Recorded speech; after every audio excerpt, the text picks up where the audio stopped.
Good evening all of you. आप सभी लोगों को ऑप्टिक्स क्लासेस में बहुत बहुत जो है स्वागत है।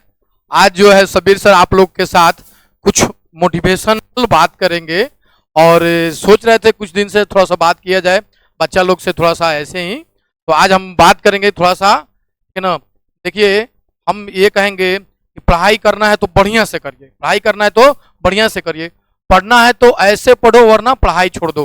देखिए बाबू, पढ़ना है तो ऐसे पढ़ो वरना पढ़ाई छोड़ दो। लगे रहने से कोई फायदा नहीं है, लगे रहने से कोई फायदा नहीं है। पढ़ाई अगर करना है तो ऐसे पढ़िए या तो पढ़ाई छोड़ दीजिए। देखिए क्या कर रहा है, डेली रिवीजन करिए, डेली रिवीजन करिए। आप जब भी पढ़ाई कर रहे हैं ना तो डेली रिवीजन करिए। जानते हैं डेली रिवीजन का क्या मतलब होता है? कुछ ऐसे भी स्टूडेंट होते हैं ना, 2 महीने तक बस क्लास करेंगे और किताब ले जाएंगे और घर पे रख देंगे, लेकिन इससे जानते हैं क्या है? इससे कुछ नहीं होगा।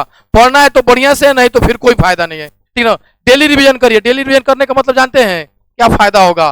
डेली रिवीजन करने का मतलब होता है आपको कोई भी पढ़ाई भारी लगेगा ही नहीं, पढ़ाई कभी भारी लगेगा ही नहीं। इसलिए आप डेली रिवीजन करिए। ये रिवीजन जो है ना डेली करिए, सब सब्जेक्ट का एक टाइम मैनेज करिए। टाइम के हिसाब से अपना जो भी क्लास है ऑफलाइन या ऑनलाइन करिए। उसके बाद सब सब्जेक्ट का डेली रिवीजन करिए। आप देखिए आपको ना ही वो भारी लगेगा, ना ही वो कभी आपके माइंड से उतरेगा। तो डेली रिवीजन करिए, ठीक है। उसके बाद क्या होता है बाबू, इस समय का पालन करिए। जब तक आप समय का पालन नहीं करिएगा ना तो आपका भी समय नहीं पालन करेगा, ठीक है ना। जैसे कि एक बात बोला गया है कि if you do not have a time for God, God have also not time for you. इसीलिए आप समय का पालन करिए, ठीक है ना, समय भी आपका पालन करेगा। दूसरा बात बताया जा रहा है यहाँ पे, खोज विधि से पढ़िए। खोज विधि से पढ़ने का मतलब क्या होता है? देखो ना, हम बोल रहे हैं बाबू, खोज विधि से पढ़ने का मतलब क्या होता है? खोज विधि से पढ़ने का मतलब ये होता है कि कोई भी चीज पढ़ रहे हैं, कोई भी चीज पढ़ रहे हैं, जैसे आप मान लीजिए केमिस्ट्री पढ़ रहे हैं, जिसे आप रट्टा नहीं मारिए। जैसे यहाँ देखिए सोडियम क्लोराइड है, NaCl है। आखिर ये इसका फॉर्मूला NaCl कैसे आया? ये सोडियम क्लोराइड का फॉर्मूला क्यों आ गया? रट्टा मत मारिए, खोज विधि से पढ़िए। खोज विधि का मतलब होता है कि हाँ देखिए सोडियम है तो अच्छा ये सोडियम है, इस पर 1+ होता है, ये क्लोरीन है 1- होता है, ठीक है। फिर उसके बाद कहते हैं कि ये इधर से आएगा Na और Cl इधर से आएगा, 1+ इसका 1- कैंसिल हो जाएगा, ये बनेगा ऐसे। मेरे कहने का मतलब है कोई भी चीज खोज विधि से पढ़िए, ठीक है, सर्चिंग करके पढ़िए कि आखिर ये फॉर्मूला है तो क्यों ऐसा फॉर्मूला क्यों बनाया गया, कैसे हुआ। रट्टा मार के नहीं पढ़िए, हमने तो पढ़ाई बोलेगा।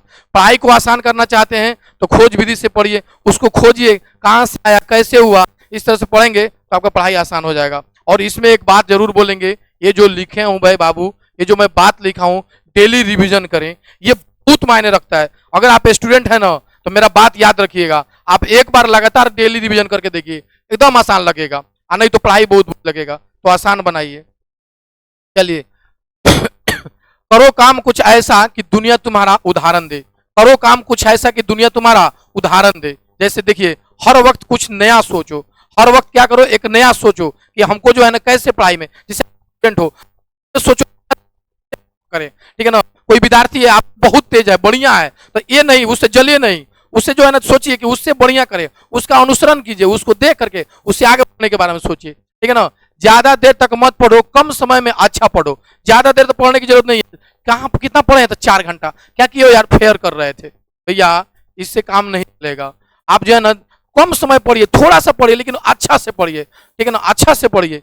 और किसी भी कामयाबी को देखकर, किसी की कामयाबी को देखकर जलो मत, उसका अनुसरण करो और उससे आगे निकलकर दुनिया को दिखाओ। कभी भी किसी का कामयाबी को देखकर जलो मत, उसकी कामयाबी को देखकर जलने से आपको कुछ नहीं होगा, ठीक है ना। उसको देखो, उसके बारे में स्टडी करो, वो कैसे इस तरह से अच्छा किया है, और उसका अनुसरण करके उससे आगे निकलकर दिखाओ, दुनिया तुम्हें सलाम करेगी, ठीक है ना। तो ये चीज मैं बताना चाह रहा था। एक कह रहा है यहाँ पे, वक्त से लड़कर जो नसीब बदल दे, वक्त से लड़कर जो नसीब बदल दे, इंसान वही जो अपनी तकदीर बदल दे। कल क्या होगा कभी मत सोचो, कल क्या होगा कभी मत सोचो, क्या पता कल वक्त खुद अपनी तस्वीर बदल।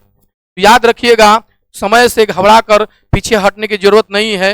हो सकता है कि कल का समय जो है ना वो आपके लिए बहुत अच्छा आ रहा होगा, ठीक है ना। ये तो भाई प्रेजेंट में कौन बता सकता कल क्या होगा, लेकिन आप लगे रहिए। ऐसा बात अवश्य बोला गया है। आज अगर आपका टाइम थोड़ा सा खराब है, आप मेहनत कर रहे हैं, तो याद रखिए एक ऐसा समय आएगा लोग आपको ढूंढेगा, ठीक है ना। आइए एक और बात करते हैं, मेहनत कर आगे बढ़, मेहनत कर आगे बढ़, मेहनत कर आगे बढ़, पीछे ना देख मुड़कर, मेहनत कर आगे बढ़, पीछे ना देख मुड़कर, चाहे जो कुछ भी हो राहों में, चाहे जो कुछ भी हो राहों में, तू कामयाबी की हमेशा तलाश कर। हमेशा जो है ना कामयाबी की तलाश करो भाई, हमेशा कामयाबी की तलाश करो, ठीक है ना। ये कहना क्या चाह रहा है, देखो इसे एक शिक्षा लेने की जरूरत है, ठीक है ना। देखिए बाबू कह रहा है कि मेहनत कर आगे बढ़, कोई भी आदमी मेहनत से ही आगे बढ़ता है, ठीक है ना, मेहनत से ही आगे बढ़ता है। पीछे ना देख मुड़कर, कभी भी पीछे नहीं मुड़कर देख, पीछे नहीं देख के मुड़ने का मतलब है कि अपने कामों को बीच रास्ते में मत छोड़ दीजिए। काम कर रहे हैं, ठीक है, तो करिए, उसमें निश्चित सफलता मिलेगी। चाहे जो कुछ भी हो राहों में, रास्ता में जो कुछ भी हो, कहीं कुछ भी हो, उससे घबराइए नहीं, तू कामयाबी की हमेशा तलाश कर। आप हमेशा जो है ना कामयाबी की, सक्सेस की तलाश कीजिए, और जिस चीज का इंसान को तलाश रहता है ना भाई, वो अवश्य मिलता है। तो आप जो है ना तलाश कीजिए सक्सेस की, सक्सेस एकदम बिल्कुल आपको मिलेगा। जैसे यहाँ पे और बोला गया है, मंजिल तो मिल जाएगी भटकते ही सही, मंजिल तो मिल जाएगी भटकते ही सही, गुमराह तो वो है जो घर से निकले ही नहीं। तो हम यही कहेंगे, ठीक है ना, आपसे रास्ते में, आपके घर के रास्ते में या अगल बगल में बहुत सारे मिल जाएंगे, अरे यार वहां जा रहा है, यहाँ जा रहा है, और वो अपने घर पे बैठे रहेंगे। तो घर पे बैठने से अच्छा है कि आप सर्च में रहिए, आप अगल बगल में देखिए, आगे बढ़िए, ठीक है ना, आप लगे रहिए, आपको निश्चित सफलता मिलेगी, ठीक है ना। कभी भी घबरा के अपने मंजिल को नहीं छोड़िए। तो शायर यही कहना चाहता है, मंजिल तो मिल जाएगी भटकते ही सही, गुमराह तो वो है जो घर से निकले ही नहीं, ठीक है। तो इन्हीं बातों से हम अपना बात बाबू आज जो है समाप्त करते हैं, ठीक है ना। आप लोग लगे रहिए, हम लोग तत्पर हैं आप लोग को अच्छा कराने के लिए। थोड़ा सा मेरा तबीयत खराब था इसलिए मैं नहीं आ रहा था, ठीक है ना। हम लोग भी वर्तमान में और भविष्य में पूरा एकदम काम करते रहेंगे, ठीक है ना। चलिए ठीक है, थैंक यू।